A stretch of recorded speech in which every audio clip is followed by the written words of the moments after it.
The baby is super cute, isn't it? My husband said to me during our visit to the obstetrics and gynecology clinic for a friend's baby shower. Absolutely. The baby looks just like you. Why would the baby look like me? He quickly retorted, and Odessa also laughed and said, "Don't say weird things." The two of them still hadn't realized they were being suspected. I handed them a beautifully wrapped envelope. As soon as they checked the contents, they were so shocked that they couldn't move, their mouths agape. Another person threw a question at them in this difficult situation. The hospital room had already turned into complete chaos. My name is Alicia Johnson. I am a 28-year-old executive secretary at a local company, and my husband, Elliot, is the son of its president and its future president. From the outside, it might seem enviable to marry the future president and to be an executive secretary. However, the worst possible situation occurred for me, who should have been happy. I have a lifelong friend named Odessa. It might sound exaggerated to call someone a lifelong best friend, but in fact, our parents have been best friends since their college days. We are the same age and lived nearby, so we were together from kindergarten through high school. Odessa went to a university in New York, hence we were separated by some distance, but we still kept in touch. After college, we couldn't meet often, but we communicated at least once a month, and we always caught up when Odessa came home to visit. Odessa and I had a relationship like very close sisters. When I started dating Elliot, I consulted with Odessa, and when we decided to get married, Odessa was as happy for me as if it were her own happiness. At the wedding, Elliot laughed and said, "You two really are close," as he saw me crying during Odessa's speech as the representative of our friends. Supported by my loving husband and dear friend, I was filled with happiness. However, a shadow slowly began to cast over my happiness after marriage. The reason was that I couldn't get pregnant. Before I knew it, 2 years had passed since we got married.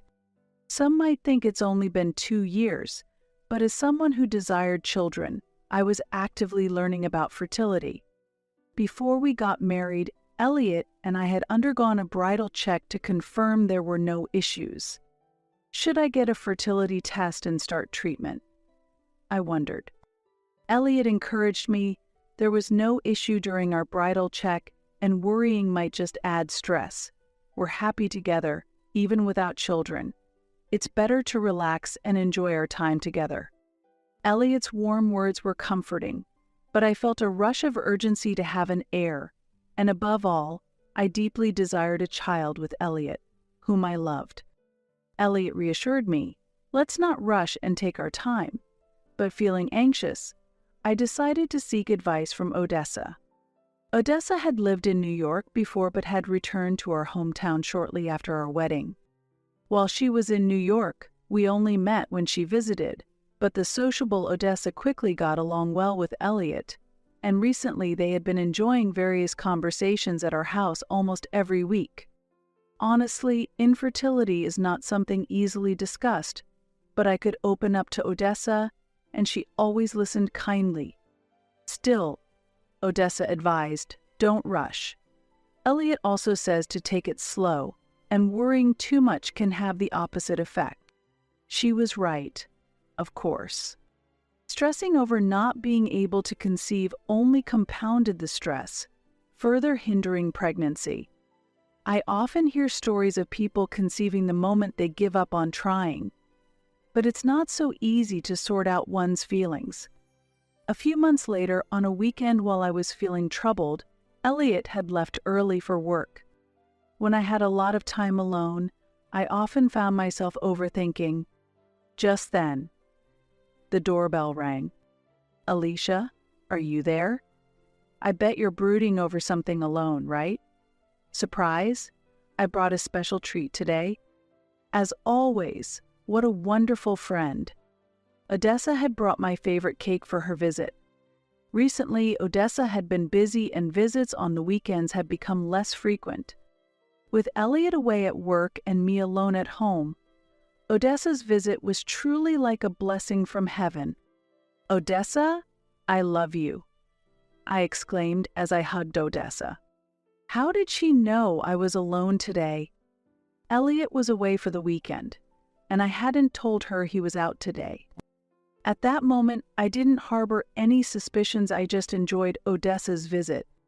As we chatted about trivial things, Odessa suddenly said, "Actually, I've met someone interesting after a long time."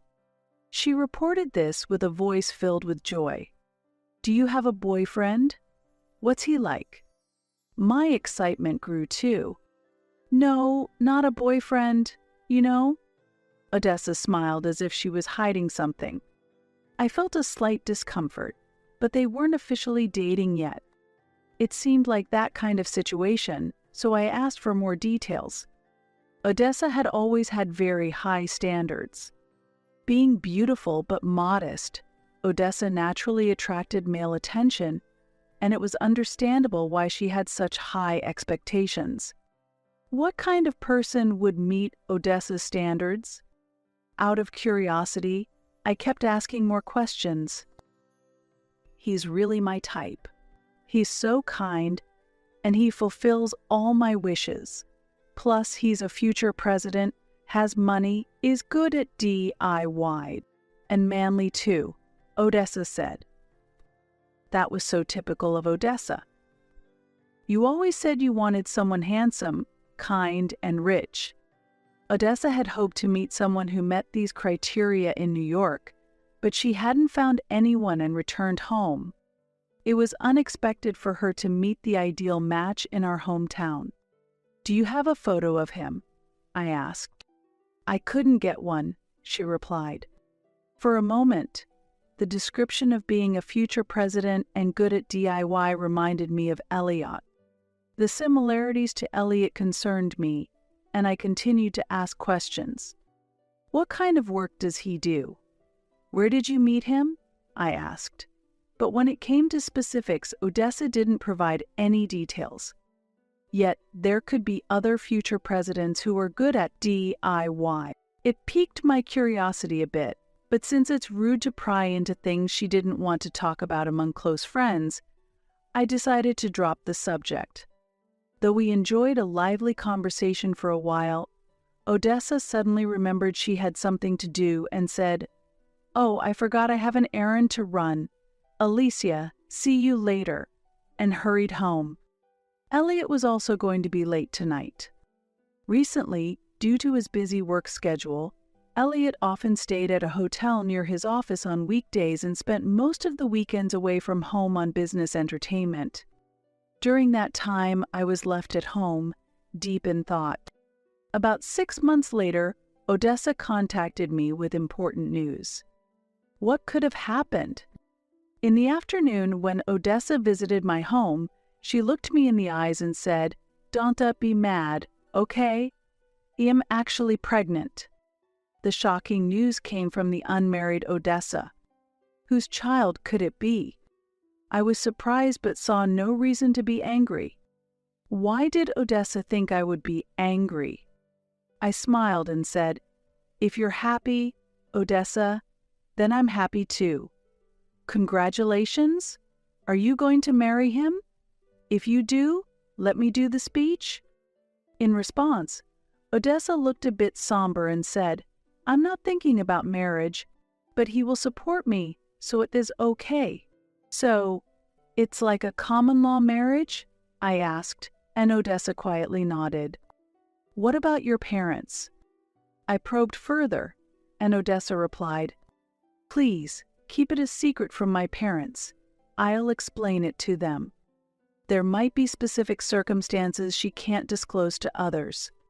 When I heard she had a boyfriend 6 months ago, I felt she was hiding something, but it seemed best not to delve too deeply. With this in mind, I responded, understood, and only encouraged her by saying, "Have a healthy baby." However, after Odessa left and I was thinking at home, a sinister thought crossed my mind. Could it be that Odessa had an affair with a married man and ended up pregnant as a result? But who could that partner be? Odessa hadn't revealed anything about him, but something suddenly occurred to me. She had previously mentioned that her partner was a future president skilled in DIY. Elliot is also proficient in DIY, often making furniture to his liking for our home. Although he's been too busy with work lately to engage in such activities, we still cherish the furniture he made at the beginning of our marriage. Could it be that Elliot is Odessa's partner? That can't be possible. I trust that neither Odessa nor Elliot would betray me. However, once I start doubting, it's hard to stop these thoughts.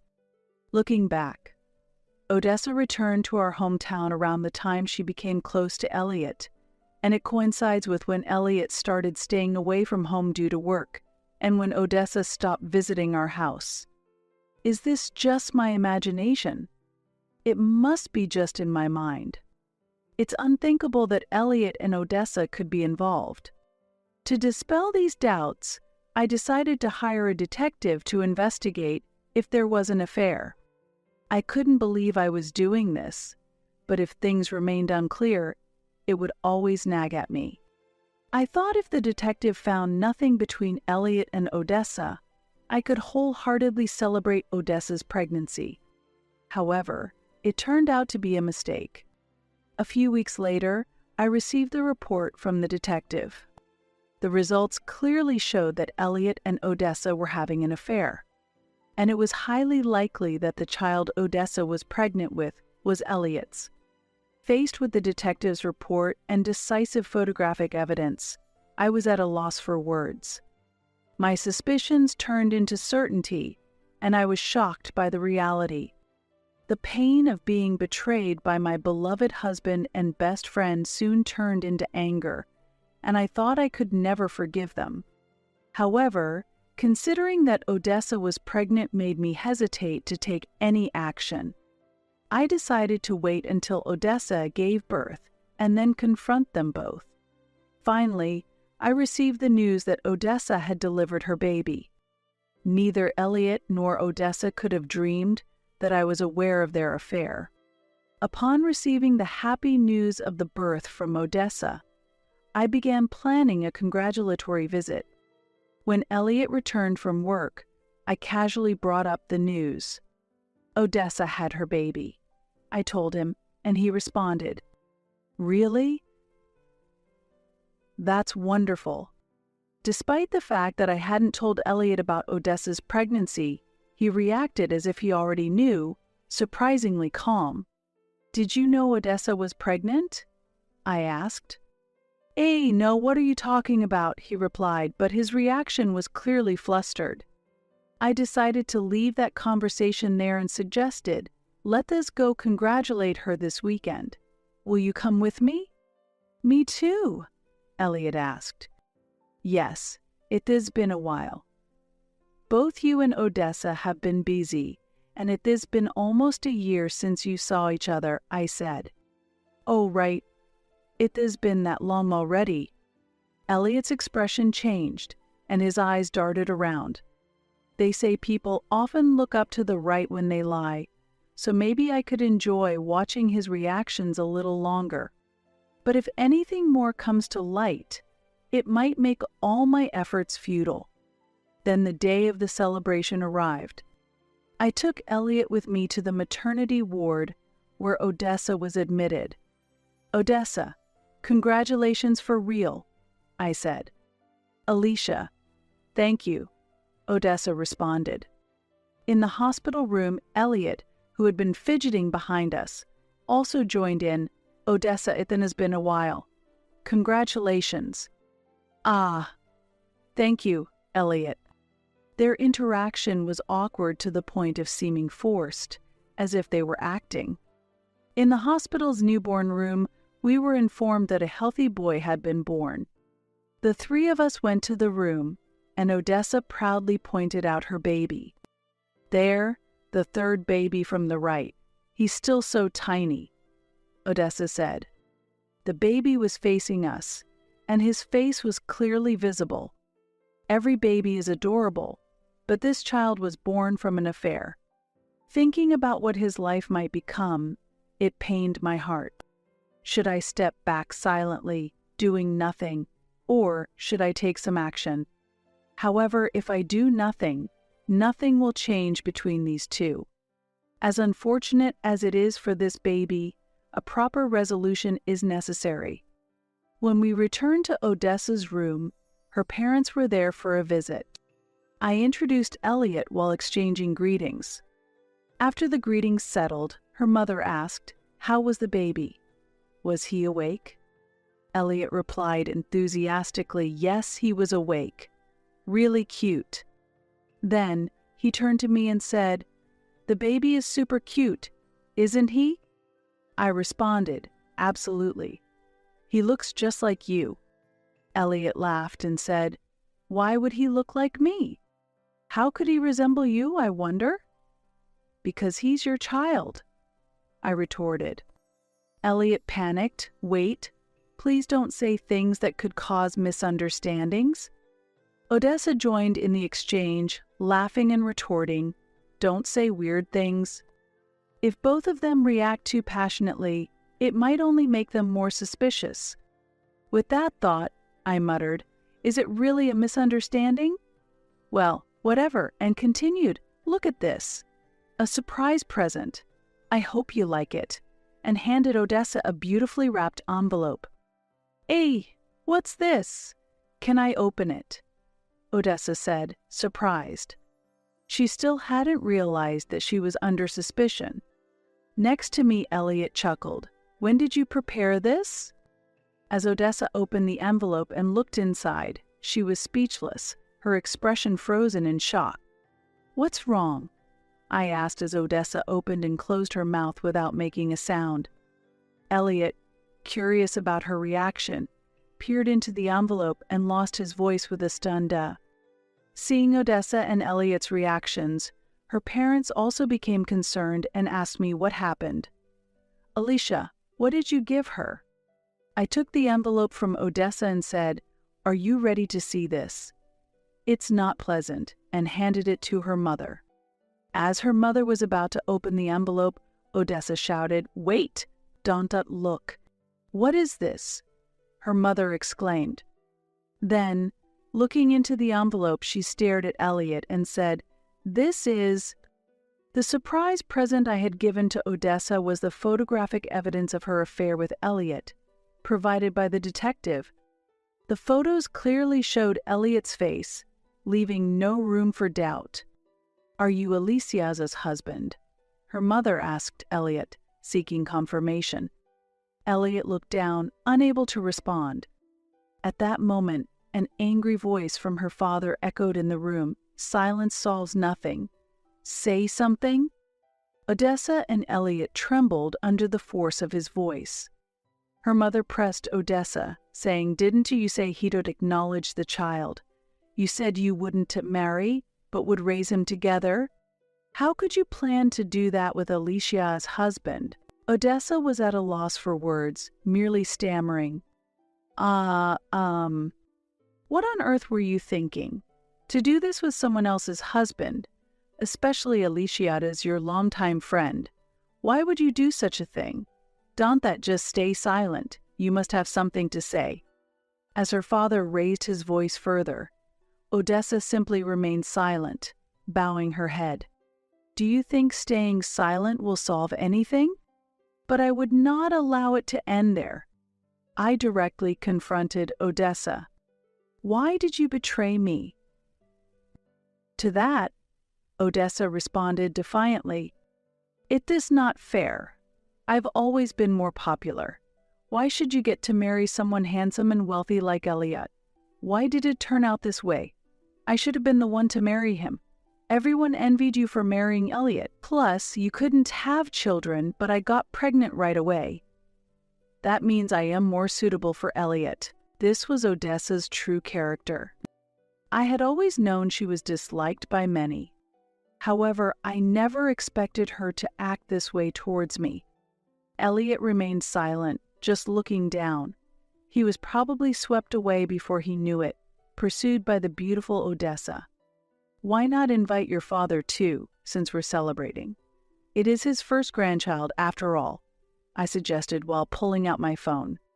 Elliot pleaded, "Wait. Please, don't do that."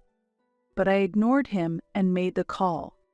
When I briefly explained the situation over the phone, my father-in-law, the president, immediately came to the hospital. I showed him the evidence of Elliot's affair, and he was speechless, saying, "What have you done?" When his father arrived, Elliot was visibly shaken and pale. He had been raised strictly as the future president since he was a child. The president, his father, was the person Elliot feared the most. His father, who always valued honesty, was furious at Elliot's actions and shouted, "Do you understand what you've done? Someone who behaves like this cannot be my son. Never show your face to me again." Elliot, who had been silent, pleaded tremblingly, "Please wait." It was just a moment of weakness. I succumbed to temptation. I swear it won't happen again. Please forgive me. However, his father snapped, "You're apologizing to the wrong person." Then Elliot turned to me and begged, "I am truly sorry. My heart belongs only to you, Alicia. Really. I want us to start over." It was all too convenient. As I watched coldly, Odessa exclaimed, "Wait! Why am I being made out to be the villain? This is mutual, and to say it was just a moment of weakness is terrible. Didn't Tichu tell me Odessa is the best?" "Lies. I never said that. I love only Alicia," Elliot retorted. At that moment, the blame game between Odessa and Elliot intensified, and the atmosphere turned hostile. "I've had enough. Be quiet," Elliot's father shouted, and both were too frightened to move. "Elliot, you are leaving the company. I cannot allow you to take over this company. From now on, you must make your own way in life," Elliot's father declared. Following his declaration, Odessa's father also spoke gravely. "Odessa, I can't support you anymore. Leave the house." Upon receiving this disownment from her parents, both were completely isolated. Disgusted by the scene, I declared to them, "I will file for divorce and take my share of the property. After that, you two can be happy together." However, Elliot desperately pleaded, "Wait, Alicia. Forgive me, let this start over, shall we?" "No! Every time I see you, I'm reminded of both of you. Never appear before me again. If I am cornered, I will call the police." "Father-in-law, that's acceptable, right?" I asked him for confirmation. He immediately responded, "Of course. Please proceed as you wish, Alicia. I am truly sorry." Hearing this, I pulled out the divorce papers right there and made the sobbing Elliot sign them. Afterwards, I bid my farewell to Odessa's parents and left the hospital room alone. The divorce was completed without issue, and Elliot paid me a lump sum for the property division. Ultimately, the conflict between Odessa and Elliot escalated from an argument in the hospital room to a fierce quarrel, and despite having a child, they ended up separating. Presumably, Odessa decided to cut ties with Elliot because he lost his position as the future president. The child was ultimately taken in by Odessa's parents, and both economically distressed and driven out of their home, Odessa and Elliot exhausted their savings paying alimony and are now desperately working to make ends meet. I also contemplated resigning, but Elliot's father told me, "If you don't mind, I would like you to continue working with me," and ultimately, I continued as his secretary. While some in the office gossip, the majority of my colleagues encourage me, saying life is still ahead, and have started reaching out to foster new connections. I never imagined I would lose both my husband and best friend at the same time, but life is filled with unpredictable events. I will continue to walk the righteous path and live